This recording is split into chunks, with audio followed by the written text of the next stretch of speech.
That is my next project.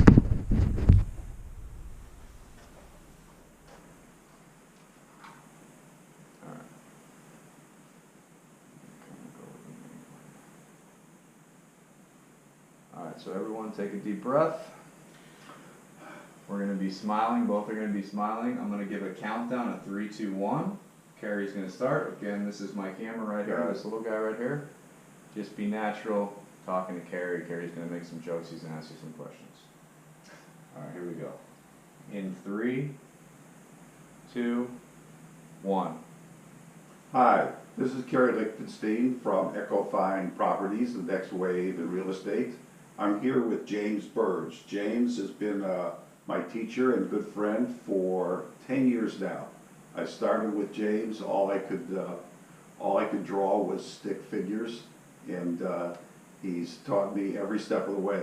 So James, say hello. Hey, yeah, I'm just teaching classical approach to art. So let's stop real quick. That's good to intro, I'll cut and I can cut from there. So ask him, James, tell us how maybe you got started in all this. So good. James, the thing that I find most interesting and most helpful was the grid that Leonardo da Vinci created. Why don't you tell everybody about the grid and how helpful it is for drawing? Beginning artists tend to create little tiny drawings in the center of the page and sort of floating. The grid helps people by breaking things into sections. It's much easier to. That's right, I see. And I'm going to cut this, so start over. His question's done, you just answer. So I didn't know what question was going to ask. yeah, that's fine. Relax. You're good. So Why don't you say that the grid is okay, where we divide the canvas. Explain because it. some people know, but a lot of people are going to be able to So it makes it user friendly. Yeah, what is this grid Carrie just asked you about? Tell us about it. The Da Vinci grid was created so that most people use a more architectural grid, which you have to measure every line exactly right. The Da Vinci grid is based on the angle of proportion so that the image is in the same proportion to the canvas you're transferring it to, and it allows artists to draw in a way where they can not have to relate all the way to the distant edge, but have points of reference within the frame of reference. Okay. You just make it simple. Ask him how he got started. Or techie. The Da Vinci grid is very simple, okay? What James does is he puts a big plus in the center of your canvas and then an X.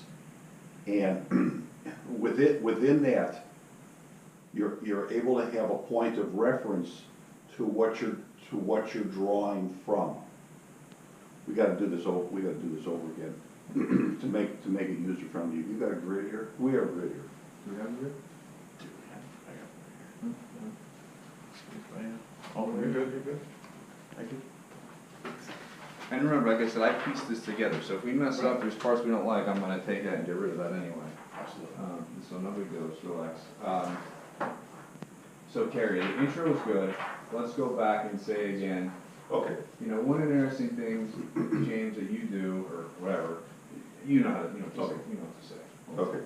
And then James can maybe explain it. Let him explain Okay. it. Okay. All right, here we go. Hold on.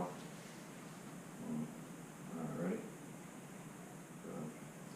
When I first started painting, Start over.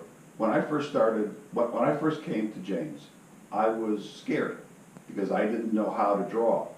And so James introduced me to the grid system, which was designed by Leonardo da Vinci.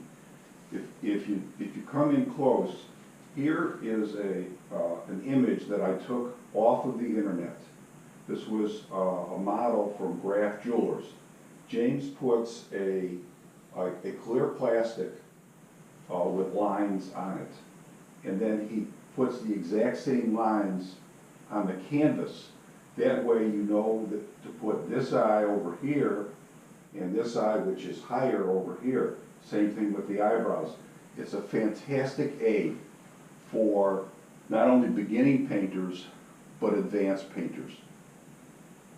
That'll work. That works. Okay. Okay. So now, but let's ask James then.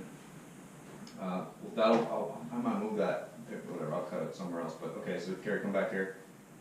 I think it's just simple, you know, how did you get started with this? What drew you to art? Or how did you get started? So, You am I asking, is that question I'm asking to James? James, you can look at him, you don't have to look at me. James, tell us a little bit about your background, what you first started with art, and how your taste and Make it simpler than that, just to cut the words out, just so it's not long. James, tell us how you got started in this. How did you find this love for art? Okay. Or something like that, right? James, tell us about your love for art. Well, when I was 5, I got swarmed by hornets and was actually dead for several minutes. And my parents, because of that experience, had me stay indoors for years. And during summers, what would a young kid do but draw a lot? So that was how I started drawing. And Palm Beach State College, I taught for a while, and then started at Frenchman's Art School, and that's where I learned the grid, which I found to be very helpful. Wow, that's a pretty, you really did all die when you were, wow. Dead for 5 minutes. Tell them that you started with comic books, because people There you So, go. When I was indoors for several years drawing during summers, one of the things I really enjoyed doing was copying from comic books, Marvel superheroes. Got me. yeah, sorry. Yeah. Thank you. Okay, no bums. You're good, you're good. I cut all this. One of the first things I became fascinated with drawing was Marvel comic books. The faces. One more time. Yeah. Getting that You're out. good, 9 times, you're good. Thank you, man. One of my first fascinations was Marvel comic books and drawing faces. I found artists like John Byrne were a very big inspiration. They made it seem very simple. Name some of the common heroes in the Marvel universe that people will relate to, Iron Man and stuff. Yeah, the X-Men was one of my first big inspirations. Again, John Byrne was one of the artists that, him doing Fantastic Four and Wolverine, a lot of these, sorry, super nerds. Start all over. Take a deep breath, relax. Believe me. The other thing too, a lot of this is covered. A lot of this is covered, so you're not even going to see you on camera at all. For the beginning you will, and then you disappear. I forgot to tell you that part. So a lot of it's covered. So just talk. I may use some parts you on camera, I may not, but just relax. So if I just came in today and said, "So what did you used to draw comics, or that's how you got started doing this?" Tell me about that. So tell me about it. Marvel Comics with the X-Men, Colossus, Wolverine, Cyclops, Jean Grey, all these characters, their faces, the way John Byrne drew them, inspired me to start drawing faces.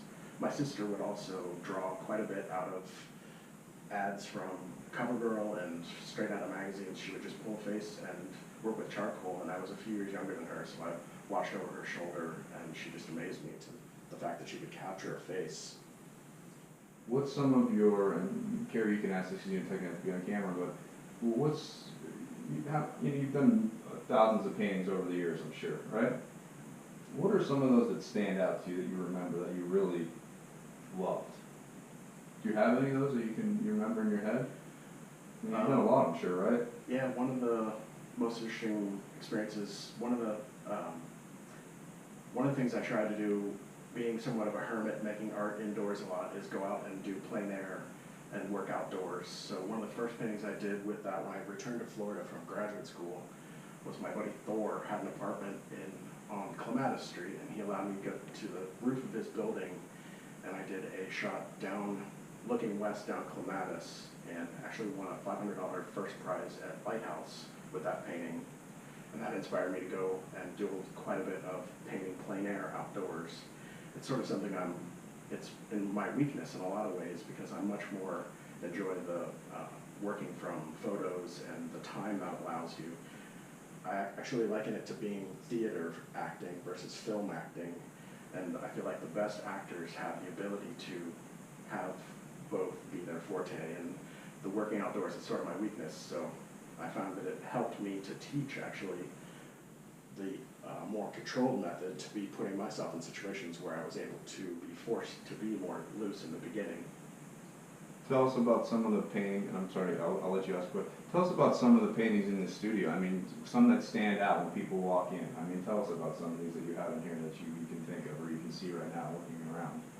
And describe me some that are crazy detail. Carrie said about the woman on the couch.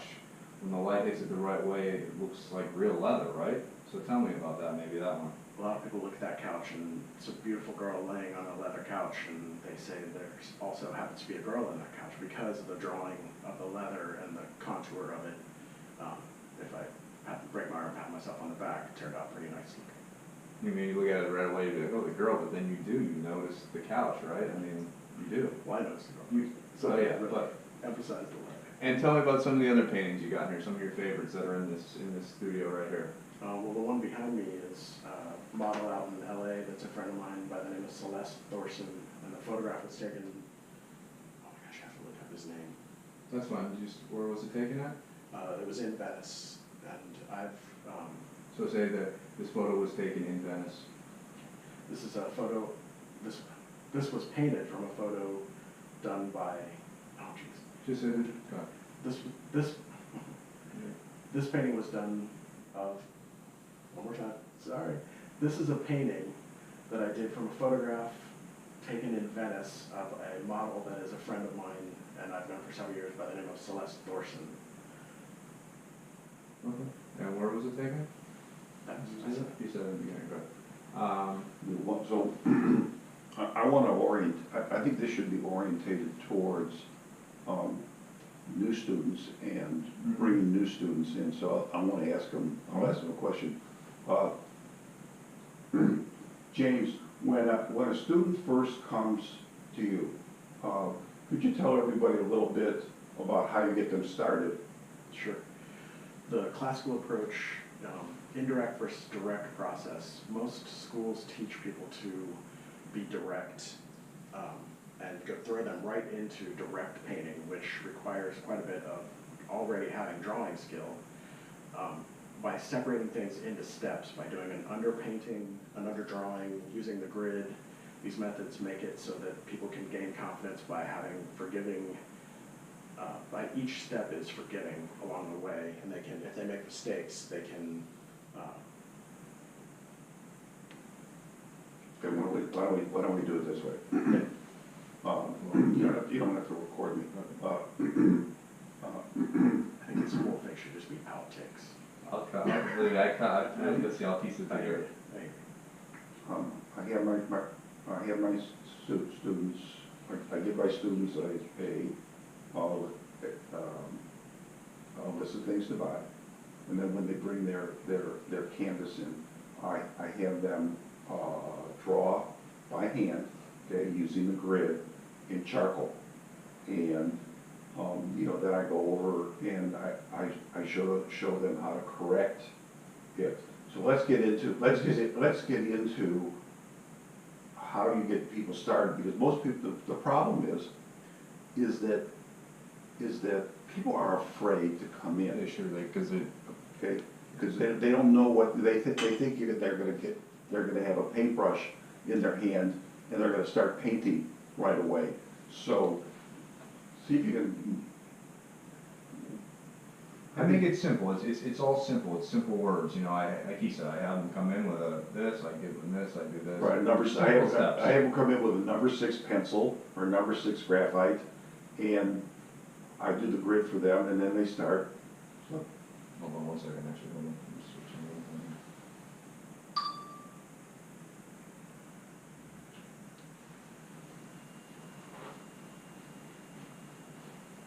Sorry, guys. You're good. Gives me a second to compose myself. Yeah, just relax. Like I said, and it's all simple. We're talking to people that either know about art or have no idea and are learning about it. So the simpler, the better, you know. Simple words. Simple words, like doctors, I try to tell them I don't want to know. People don't know stuff by these crazy words. All right. Sorry. All right. We are rolling again. Alright. So Carrie, ask him it one more time the way you asked him, and then you'll answer. So step Okay. back a little bit from me, James, right there. No, Carrie, stay where you're at. So, yep, right there. So James, when a new student comes in, how do you get them started? We take a image that they choose and a canvas and use the DaVinci Grid and set it up so that they can start drawing, and then we spray fix the drawing and begin with transparent colors over the top of that, and then work into the opaques. And by doing You're too fast. Here's what I want. Record me. Just record. Okay, good. When I first came to James, okay, I was scared because I had never drawn before.